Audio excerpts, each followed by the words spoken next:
Hello, everyone. Welcome to Pints and Politics. You have your host, Representative Mike Weiner, and me, Drew Peterson. Mike, how are you doing today? Pretty good down here at in St. Paul. We're in the last 2 weeks of session, and things are wrapping up. Oh, nice. Yeah, I heard some bills got passed today. What are we looking at? For 5/5/25.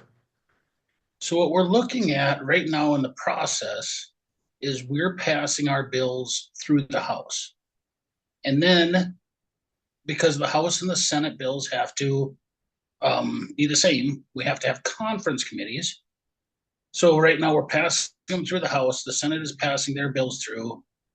We both sit down, both leadership, I should say, from both committees. Let's just say, like the education bill that we voted on today through the House, the leads from the education committee or from the House, you're going to sit down with the leads from the education committee on the Senate, and they're going to hash out the differences because the bills have to be the same. And once those differences get worked out, then those bills come back to get voted on. So, and this is something that a lot of people probably don't understand the steps in the process. Last week we had a bill for judiciary, and one of our representatives had made an amendment that would change the funding for Keith Ellison's office. And while he was still speaking on the floor, he was getting kind of attacked from a couple different groups saying, that we're funding Keith Ellison and, what is he doing saying that we need to give him more money, basically. So it was Representative Ben Davis. And the truth of the matter is that amendment would have limited the amount of money going to the Attorney General's office. It's been, and he goes through the numbers. It's really good what he did. Look it up on the internet. You can find it. And there was people that were saying, "Oh, what is he doing with this bill?" Well, he they really don't understand the process, first of all, because it's got to go through the House, which he voted against. So that amendment was just part of the bill. When it came right down to it, he voted against the bill anyways. But he got a lot of grief this weekend, and I think it was people just don't understand how that system works. So he voted it down. It's going to go to conference committee. It's going to come back. Sometimes the bills get better. Sometimes the bills get worse. So this So bill, it's just like a normal spending bill that just includes funding for the Attorney General, or yep, it was the funding for judiciary. There was more to it than just the attorney general's office, but um, state government, some of the state government stuff was in there. So it was, that's one of the problems that we have with omnibus bills in my mind too, is when you right? lump so much of this stuff together, people say, well, why did you vote for this? Well, this huge bill has got good things in it and it has bad things in it. And It kind of that's not, reminds me of last year with that Equal Rights Amendment, or not even that one, but one of them last bills that got passed where the title was 6 pages long, and the bill that was, itself was like 2000, well, like, was it 1200 pages? it was 1,400 pages, two sides. Two So sides. 2,800 page bill, 6 pages just in the description. Yeah, So like you're, how can you be okay voting on every aspect of, a bill that large? and that's where part of the problem is. Hmm. Everybody can look at these bills and say, well, why did you vote against X, Y, and Z? Because it was in part of a larger omnibus bill. Yeah, And and in that omnibus bill, there could have been like C, D, and E, which are awful, right? And that's then again, exactly, I think I might have hijacked your point there because that's the problem with omnibus bills is they hide these little things that screw you over in there. exactly right. I've used the comparison if you had a glass of water and it's 95% clean water, but you put 5% of poison in there, would you drink the water? And most people obviously would say no. Well, omnibus bills can be the same way. They can be 95% good stuff, but you've got 5% of this poison in these bills. How can you vote for them? Right. But we have people that look at it a little bit different and say, well, there's 95% good stuff in there. I'm going to just have to plug my nose and vote, for the bill, and hopefully nobody pays attention to the 5% that is poison. And I've got a hard time doing that. That's not the way this was meant to be. This is not the way government was supposed to operate. Yeah, because I So, think back in the day, like way back in the day, like before your time and before even your grandfather's time, they would lump like maybe two or three bills together and just call them a compromise. It's still enough for everyone to read, but it'd be like three single item things just as a compromise. well, part of the problem with these omnibus bills is that you can put so much stuff into them, and then that feeds the growth of government. So we look at the national level, for instance, when they talk about, these different departments, different agencies, everything else, nobody's paying attention because of these huge omnibus bills that these things are slid into. So you can have departments, you can have little entities that are siphoning off millions, billions of dollars that nobody's looking at. And you wonder why you pay so much in taxes. Mhm. It's because we're feeding this exponential growth of government on a regular basis. And that's it. Omnibus bills to me are horrible. I've said it makes for lazy legislators and lazy legislation, and uh, it only feeds that growth of government. That's about the simplest way that I could put it. And I wish that we would get to the point where we would get away from them. Some people say that we can't, that government is too big. Well, I think it's time we start trying at least to eliminate some of those bills and start working on streamlining government so that it works for the people. Yeah, and that's a really hard thing to do. And again, I think just having single item stuff like this item is this, let's like take 5 minutes and take a vote on it, but or discussion. And if it takes a long time, it takes a long time. But anyway, so we got the first of what, four bills for today to talk about? We got a spending bill for the judiciary. What was bill number two? Oh, today we had education. Okay. I'm sorry. No, we didn't. We had that And we on don't the have schedule. education in Minnesota. We pretend We to. have challenges in education, that's for sure. Right. But no, we had health policy, health finance, which is two different bills. I voted against the finance and for the policy. So two different pieces of legislation. But when it comes back from conference committee, it'll be one. And then there was the cannabis bill, changes in the cannabis bill, which we passed 2 years ago, which has been a mess ever since. And Yeah, what this are is the another. changes in the cannabis bill? Um, there was a lot of small changes, I guess, that were made to it. Some of it had to do with hemp farmers, try to protect Okay. some of those. Some of it had to do with enforcement. So there's a myriad of things in there. But there again, I am not in favor of the legalizing cannabis, anyways. I've asked the question before: how does this improve our society? How does this make our society better? And I can't come up with a good reason to vote for these things when I only see negative on Right. legalizing marijuana. Well, I think the legalizes so they can tax the crap out of Well, what purpose does that serve then? it. The I mean, government just wants to start dealing drugs. Drug dealers make a lot of money. Why not have the government take its cut? I that's mean, a granted, very that's a little pessimistic. well, But it's a very good way of putting it. I mean, you just made the government a drug dealer. yeah, like what do you do when you need cash? You start slinging dope. I mean, it's messed up, and it really, if everyone's doing drugs, you'll see your society disintegrate. He's like, we don't really have a huge fentanyl problem in our district, in District 5, at least not that I know of. But if you go to some of the big cities, they like Skid Row in Los Angeles, you'll see people I think they call it the fentanyl slump, and they'll just Yeah. stand there looking like zombies because they're just high out of their minds on the fentanyl. I uh, I get to witness some of that down here in the metro. Okay. Last week, I went to a place to grab a bite to eat, a little fish and chips place, and I kind of like you know, mom and pop sort of shops. So I Yeah. went, I pulled up to the place, and there was a person standing right in front doing that. The fentanyl slump. I mean, you could see that there was obviously some addiction issues going on there, and you just feel for these people. We don't need this in our communities. We don't need this in our for our citizens. And I know there's people who are going to agree, but marijuana is a gateway to harder drugs. It just is.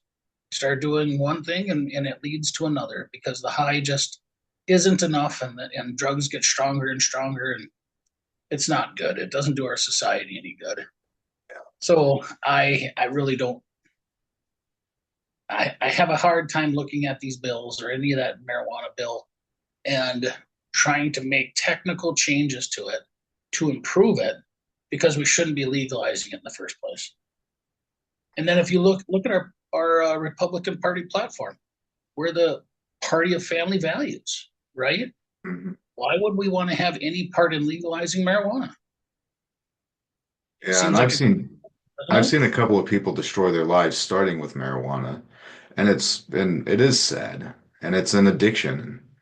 So maybe it's just addiction in general because alcoholism can affect a family the same way that marijuana can. Um, I think it actually probably could, Yeah, well, like and to this, to the extremes, yeah. I mean, I'm not advocating for prohibition. I'm just wondering, like, are we taking that prohibition stance with marijuana? And maybe this is a debate for another time, but well, are we normalizing something we shouldn't be normalizing? and that's the question that needs to be answered. But speaking, okay, this is gonna segue into something I read today. Was it the Star Tribune of all media publications have announced that the Minnesota Supreme Court say that female breasts are not inherently sexual or lewd and can be exposed in public. Did you hear anything about that?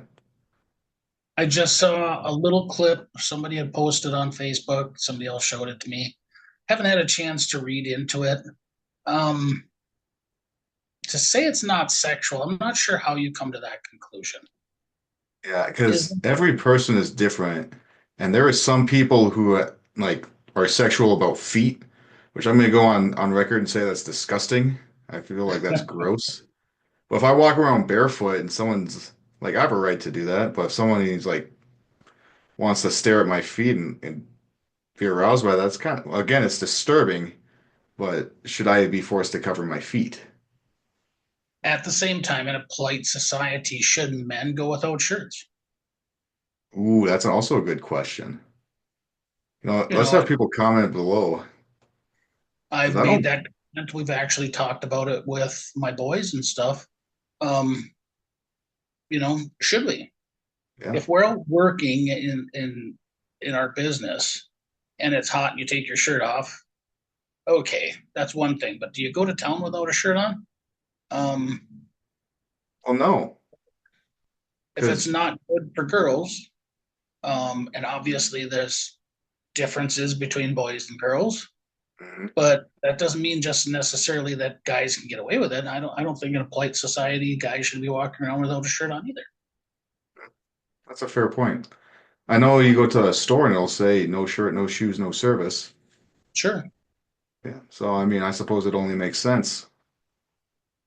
Yeah, and it comes to morals, I guess, and the Yeah. different etiquette when it comes to going out in public. Our dress, how we dress, has obviously declined, I would say, throughout Oh, yeah, history. for sure. It's amazing to me. You go back and look at pictures of old ball games or videos of old ball games. And have you ever seen some of those, how the people in the stands were dressed? I mean, they're wearing a tie and a vest and a hat. They are extremely formal. And I think go to Walmart sometime. Most people are wearing their pajamas. I shouldn't say If you're most. lucky, if you're lucky, they're wearing pajamas. Right. Yeah, So people of Walmart. Oh my goodness. we have lowered some standards that maybe should just, some morals, some etiquette that we should start looking at. And I think if girls shouldn't walk around without shirts on, I don't think men should in polite society either. That's a very fair point. Well, Mike, we got through two bills and a Supreme Court decision. What else do we got coming from St. Paul today? Oh, we've got a couple things going on. There's going to be a swearing in ceremony for Senator Kerry Heinzman. Oh, yeah, So, congratulations, Kerry Heinzman, on winning District 6. right, that's it's going to be tough for any senator to come in and have 2 weeks basically Mm, to fill in. That's a lot of work in a short amount of time. But right. congratulations to her. She'll do well. She really will. Hope for the best. What else have we got going on? Oh, there's two rallies coming up this week that hopefully people get the news or hear about. One of What them is what are the dates? it's got them both on my phone. Wednesday at 1:30 in the Okay. rotunda, and it's a rally against the governor's cuts for private schools. So the state has given a certain amount of funding to private schools through the years, and for some reason, you can speculate. I've never talked to the governor directly, but they are looking at cutting that funding. Now, I'm actually very much opposed to this. I think every child is different. If a parent wants their tax dollars to educate their kids in a public school, fine. If the parents want their kids to be educated in a private or parochial school, well then they should be able to take those tax dollars and apply it to that entity. And the state always has given some money to some of these parochial schools. Now the governor is going against that, and you kind of have to wonder, because what's the reason for doing it? If we're truly looking for the child's best education, then what does it matter where they are? And why would you cut that funding for a private school? Why should homeschoolers have to pay, because their property taxes are paying for the public school, on the local levies, and then still have Right. to pay for their stuff to homeschool? And we were just talking about the levies. Was it last week or the week before? How they keep going Right. up. Yeah, Yeah. so wouldn't this be like a Unfunded. school voucher thing? Tax voucher? Well, that's what I'm actually in favor of, where the Yeah. money follows the student. So that's one of the rallies that's going on this week. The other one is from 9 to 11 on Thursday, and that's the unfunded mandates from the state. So there's Okay. folks that are coming down to the Capitol, let their voices be heard. They are, from the county level on down, the paid family medical leave, the African American Preservation Act, all of these things that were put into law 2 years ago are hitting our local or our local government. And now they're going to have to levy to pay for these things. So a county like Wadena, it's going to cost them right around $1 million. Um, which Wadena is one of the poorest counties in the state. How can we keep pushing the tax burden down to the local entities? And Right. the only reason they're doing that is rather than paying at the state level, they can do this, they can shift the burden down to the local entities, so that frees up money at the state level so that they can keep paying for their pet projects, spending And on then they can say they're not raising the income tax as well. I get exactly. that. Yeah. Okay. My So we whole got thing, two go ahead. events. I'm just trying to keep track of where we're at. We got two events and two bills and a Supreme Court decision. We've What covered else a you lot of got? stuff. We got a couple of things, yeah. Maybe we'll keep it short today. Well, and the one thing I'd like to say is we're seeing this on bill after bill after bill, especially on the finance part of these bills, is that people are voting against them. When we had 20, I think, on the health bill today, 21, that voted against that on the funding part or the finance part. And it's simply because the size of government keeps growing and growing and growing, and we're not cutting. We know Right. there is this looming $6 billion deficit This is one of my biggest frustrations is we know this is coming. And I've used the comparison again and again and again, but it is like we are on a Titanic. We are heading right towards this iceberg. And all we're doing right now is shifting the deck chairs. Government is supposed to deal with these issues and not kick the can down the road. It's so frustrating for me to see this and now be part of government and just say, you know, Yeah. we can't do it right now. The next election cycle's in 2026, and therefore we can't make these changes now. When it hits in 2026, the pain is going to be that much more. Yeah. We And should. election cycles are like forever, or feels like forever. 2026 is a long ways away. Next year is a long ways away. It But is. Now suppose we'll see. let's look at the immigration issues. Some of Mhm. those things go back to what the Bush administration. We could have closed the border or have um, realigned our immigration so that it met with the demands, the needs for our negative birth rate in our country. And instead, we kept kicking the can down the road. So you heard it. Go back and watch some of the old political debates. Listen to what President Obama said, Clinton said, Bush said. Um, One of the candidates for president, I think in '92 it was Ross Perot. He talked about this, and so many people did. They said we have to fix this issue, and they Right. kept kicking the can down the road as politicians. And now look at the situation we're in, and it pits people against each other. Yeah. We And should it's have fixed the problem years ago. And if we had, we wouldn't have these issues in Minnesota where we're talking about sanctuary states, where we're talking about illegals getting benefits, free college or whatever it is. If we had simply fixed the problem, these things wouldn't even be issues. right. But It's now, short-term gains for long-term losses. right. So Yeah. there again, when I talk about the budget, we are simply kicking the can down the road because we don't want to have to make tough decisions as politicians. And that is not the way this is supposed to work. You Right. know, we are here to do a job. This is a budget year, and we are not cutting the budget to meet the forecasted, not the forecasted, it will happen. And I bet dollars to donuts, it will be much bigger by the time we get to the budget in 26, 27. Instead of a $6 billion deficit, we'll probably have 8 to 10. Then what do we do? The pain is going to be that much worse at that point. We would have been better off making smaller cuts now rather than waiting for the fiscal cliff. But nobody seems to have the stomach. Shouldn't say that. Not enough politicians have the stomach to do what's necessary. Right. I think we'll leave off with that.